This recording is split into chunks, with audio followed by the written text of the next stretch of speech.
¿Quién robó al Perú? Los gobiernos más corruptos de 1821 a 2000.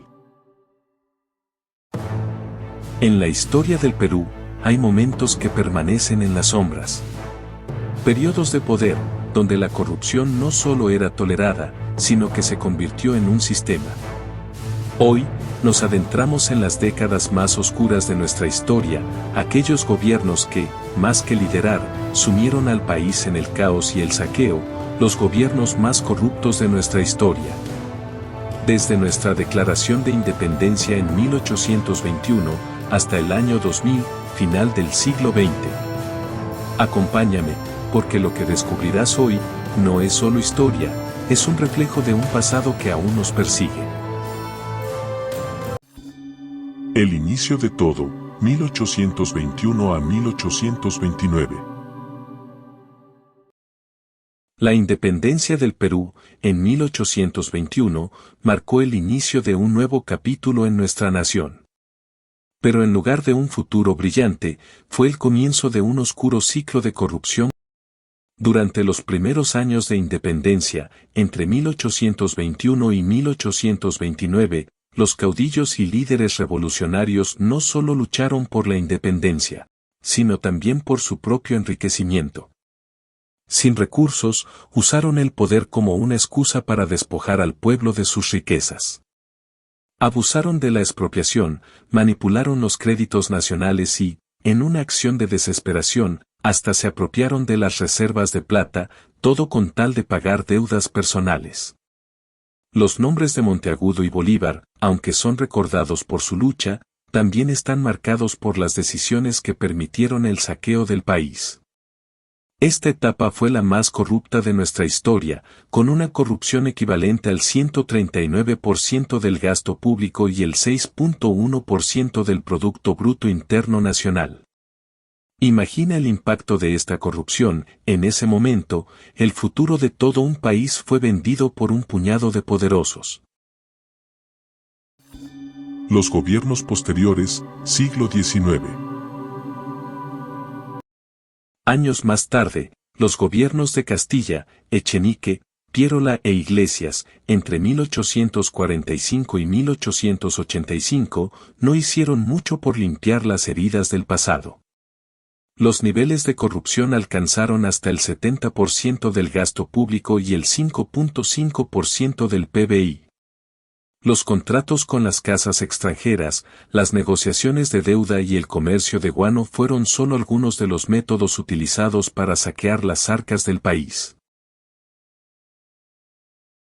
Oncenio de Leguía, de 1919 a 1930.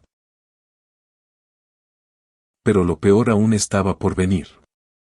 En el oncenio de Leguía, entre 1919 y 1930, la corrupción alcanzó cifras impresionantes. Se hablaba de un 72% del gasto público desviado y un 3.8% del PBI. Las grandes obras públicas, financiadas con dinero prestado, se convirtieron en el pretexto perfecto para una red de corrupción sin control. En cada esquina, en cada edificio, la sombra de la corrupción acechaba. Y entre fiestas de lujo y sobornos millonarios, el país se desangraba sin que nadie pareciera querer detenerlo. Además, se produjo una serie de sobornos en las compras civiles y militares. Por todo esto, la corrupción en el gobierno de Leguía es considerada la más alta de la era de la modernización, compitiendo con los niveles alcanzados en la década de los 70 y los 90. Gobierno militar, de 1968 a 1980. Avancemos a la década de 1960. El golpe de Estado de Velasco Alvarado en 1968 dio inicio a otro periodo de corrupción. Con la excusa de la reforma agraria y la nacionalización, el gobierno militar de Velasco y su sucesor Morales Bermúdez desviaron más del 43% del gasto público. En este régimen, no solo se trataba de corrupción política, sino de una red de nepotismo y favoritismos que rodeaban a los círculos de poder más cercanos. Los principales actos de corrupción se produjeron alrededor de las redes de corrupción, patronazgo y nepotismo formadas entre Velasco Alvarado, la cúpula militar, sus asesores de izquierda y su círculo de amigos. Y lo peor llegó cuando un pequeño grupo de empresarios, conocidos como los altecos, se alzaron con el control de sectores clave de la economía. Pero este fue solo el preludio de la tormenta que se avecinaba. Primer gobierno de Alan García, de 1985 a 1990. Durante estos años, la corrupción no solo se mantuvo, sino que se afianzó. Con un 37% del gasto público desviado y un 4% del PBI perdido en negociaciones turbias, el país vivió uno de los momentos más críticos de su historia.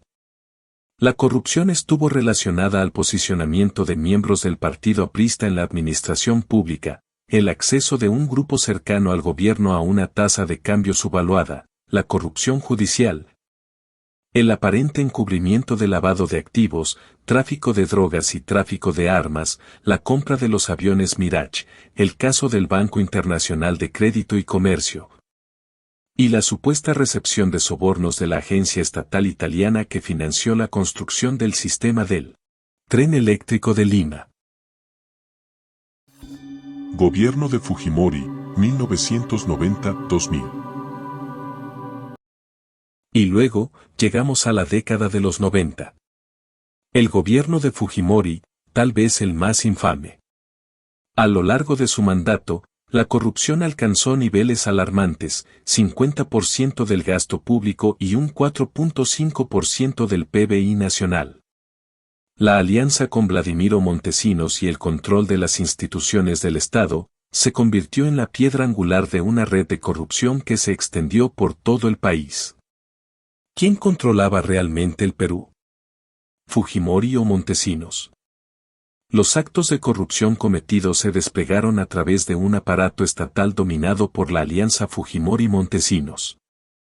Así, Fujimori se ocupaba de la política y de mantener la imagen mediática populista, mientras que Montesinos negociaba secretamente con las cúpulas de poder público, poder militar, poder empresarial y crimen organizado.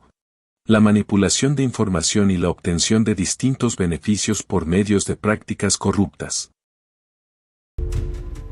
La historia de la corrupción en el Perú no solo es una crónica de poder, sino también una advertencia. Cada gobierno que sucumbió a la tentación del dinero fácil y el poder absoluto, dejó cicatrices profundas que, aún hoy, siguen influyendo en nuestra sociedad. Y si crees que esta historia quedó atrás, piénsalo de nuevo. Los ecos del pasado siguen resonando en el presente. Si quieres saber más sobre la historia oculta de nuestro país y cómo la corrupción sigue jugando un papel importante, no olvides suscribirte, darle like y activar la campanita. Porque el misterio nunca se detiene.